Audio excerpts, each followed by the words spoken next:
Hello friends, ഒരു വീട്ടിലേക്ക് വേണ്ട എല്ലാ സാധനങ്ങളും ഒരു കുടക്കീഴിൽ ലഭിക്കും എന്ന് പറഞ്ഞു കഴിഞ്ഞാൽ നമുക്ക് വിശ്വസിക്കാൻ പറ്റുമോ? അത് അങ്ങനെയുള്ളൊരു ഷോപ്പാണ് അങ്കമാലിലുള്ളത്, മൂലൻസ് സൂപ്പർ മാർക്കറ്റ്. അപ്പോൾ മെഡിക്കൽ ഷോപ്പ് ആദ്യം കയറി ചെല്ലുമ്പോൾ തന്നെ ആ സൈഡിൽ മെഡിക്കൽ ഷോപ്പുണ്ട്. പിന്നെ അകത്ത് കയറി കഴിഞ്ഞാൽ നമുക്ക് എല്ലാ സാധനങ്ങളും കിട്ടുന്ന ഒരു ഷോപ്പാണ്. അപ്പോൾ ഞങ്ങൾ ഒരു ദിവസം 2 ആഴ്ച മുമ്പ് ഞങ്ങൾ ഷോപ്പിങ്ങിന് പോയ സമയത്ത് ഞാൻ കവർ ചെയ്ത വീഡിയോ ആണിത്.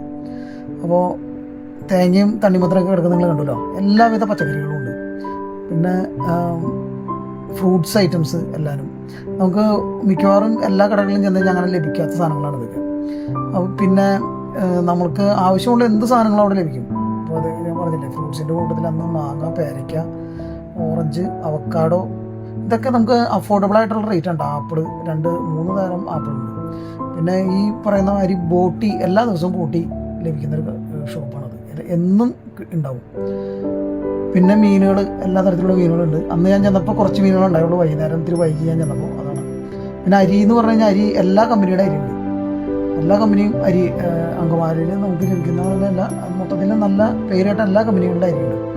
പിന്നെ എടുത്തു പറയേണ്ട ഒരു കാര്യം എന്ന് പറഞ്ഞു കഴിഞ്ഞാൽ ഈ പൊടികളെല്ലാം ഇവരുടെ കമ്പനിയിൽ തന്നെ അടിച്ചിട്ട് ഇറക്കുന്ന പൊടികളുണ്ട്. വിജയ് എന്ന് പറഞ്ഞിട്ട്, അത് അപ്പപ്പൊടി, പുട്ടുപൊടിയൊക്കെ ആയിട്ട്. പിന്നെ സ്റ്റീൽ പാത്രങ്ങളുടെ ഒരു ശേഖരമുണ്ട്.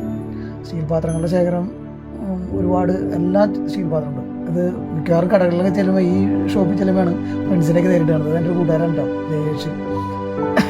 അപ്പോൾ ബിരിയാണി അരി, പിന്നെ നമുക്ക് വീട്ടിലേക്ക് നമ്മൾ ചായ കുടിക്കുന്ന കപ്പുകൾ, അങ്ങനെ പലതരത്തിലുള്ള, അതൊക്കെ ഇത് അറേഞ്ച് ചെയ്ത് വെച്ചേക്കുന്നത് കാണുമ്പോൾ തന്നെ നമുക്കത് മേടിക്കാനൊരു ഇൻട്രസ്റ്റ് ആണ്, അല്ലെങ്കിൽ അത് കാണുമ്പോൾ തന്നെ. പിന്നെ മിക്കവാറും ഒരുപാട് ഓഫറുകളൊക്കെ ലഭ്യമായിരിക്കും ഇവരുടേത്. എല്ലാ തരം സാധനങ്ങളും, മോപ്പുകൾ, അതിൻ്റെ ഒരു പ്രത്യേക ഒരു ഏരിയ, എല്ലാ ഏരിയയും കറക്റ്റ് നീറ്റ് ആൻഡ് ക്ലിയർ ആയിട്ട് അടക്കി പറക്കി വെച്ചേക്കുന്ന ഒരു ഇതാണ്. പിന്നെ നമുക്ക് സ്റ്റാച്യൂസ്, എല്ലാ മിക്കവാറും എല്ലാവരുടെയും, ഹിന്ദു, ക്രിസ്ത്യൻസ് എല്ലാവർക്കും, അല്ലെങ്കിൽ അങ്ങനെ എല്ലാവർക്കും വേണ്ട സ്റ്റാച്യൂസ് കാര്യങ്ങളൊക്കെ ഉണ്ട്. നമ്മൾ ഗിഫ്റ്റൊക്കെ കൊടുക്കാൻ പോകുന്നുണ്ടെങ്കിൽ നമുക്ക് നോക്കിയാൽ കിട്ടും, എല്ലാം അവിടെ വന്നാൽ മതി. പിന്നെ വാട്ടർ ബോട്ടിൽസ്, പിന്നെ വീട്ടിൽ കറിക്ക് സാധനങ്ങളൊക്കെ ഇട്ട് വയ്ക്കാനുള്ള ടിന്നുകൾ നിങ്ങൾക്ക് കാണാമല്ലോ. അതിപ്പോൾ എല്ലാ സോപ്പ്, ഇതൊക്കെ ഓരോ മിക്കവാറും ചില സൂപ്പർ മാർക്കറ്റിലൊക്കെ ഞാൻ ചെന്നിട്ട് നമ്മൾ തിരഞ്ഞു നടക്കേണ്ടി വരും എന്ന് പറഞ്ഞാൽ എല്ലാവരും ഒരുമിച്ചൊന്നും ഉണ്ടാവില്ല. അതിപ്പോൾ ആരെയും നമ്മൾ കുറ്റം പറയുന്നതല്ല, പക്ഷേ ഇവിടെ നമ്മൾ വളരെ മനോഹരമായിട്ട് അടക്കം ചുറ്റോടും കൂടി. അതേമാതിരിയുള്ള സ്റ്റാഫ്സ് ഉണ്ട്. സ്റ്റാഫ് എല്ലാവരും നമുക്ക് വളരെ ഫ്രണ്ട്ലി ആയിട്ട് നമുക്ക് എന്താ വേണ്ടതെന്ന് ചോദിച്ച് അതേമാതിരി നമുക്ക് എല്ലാ കാര്യങ്ങളും ചെയ്തു തരുന്ന സ്റ്റാഫ്സാണ്.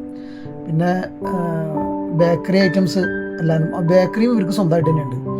അതുപോലെ തന്നെ എല്ലാ ദിവസവും സ്നാക്സും കാര്യങ്ങളൊക്കെ മേടിക്കാൻ പറ്റിയതാണ്. പിന്നെ കയറി പോകുമ്പോൾ നമ്മൾ അവിടെ ഇറങ്ങി വരുമ്പോൾ നമ്മൾ ബില്ല് അവിടെ ഇത് ചെയ്യണം. അപ്പോൾ ഇതൊക്കെയാണ് അങ്കമാലി മൂലൻസിൻ്റെ അകത്തുള്ള വിശേഷങ്ങൾ. അപ്പോൾ വിശാലമായിട്ടൊരു പാർക്കിംഗ് എടുത്തു പറയേണ്ടതൊക്കെ ഒന്നാണ്. കാരണം അങ്കമാലിയിൽ നമുക്ക് മിക്കവാറും പാർക്കിംഗ് കുറവാണ്. ഇതിപ്പോൾ ഇവിടെ ഫ്രണ്ടിൽ പാർക്കിംഗ് ഉണ്ട്, പിന്നെ ബാക്ക് സൈഡിലും പാർക്കിംഗ് ഉണ്ട്. അപ്പോൾ നമ്മുടെ അങ്കമാലിലുള്ള ഇങ്ങനെയുള്ള വിശേഷങ്ങൾ പരിചയപ്പെടുത്തുന്ന എൻ്റെ വീഡിയോ ഒക്കെ നിങ്ങൾക്ക് ഇഷ്ടപ്പെടുന്നുണ്ടെന്ന് ഞാൻ വിചാരിക്കുന്നു. അപ്പോൾ ഇനിയും ഞാൻ വീഡിയോസായിട്ടൊക്കെ വരും. അപ്പോൾ ഈ വീഡിയോ ഒക്കെ നിങ്ങൾക്ക് ഇഷ്ടപ്പെട്ടാൽ നിങ്ങളൊന്ന് ഷെയർ ചെയ്യുക, എന്തെങ്കിലും പോരായ്മകളുണ്ടെങ്കിൽ കമൻറ്റ് ചെയ്യുക. അങ്കമാലിക്കാരൻ Jinoy. Okay, thank you for watching.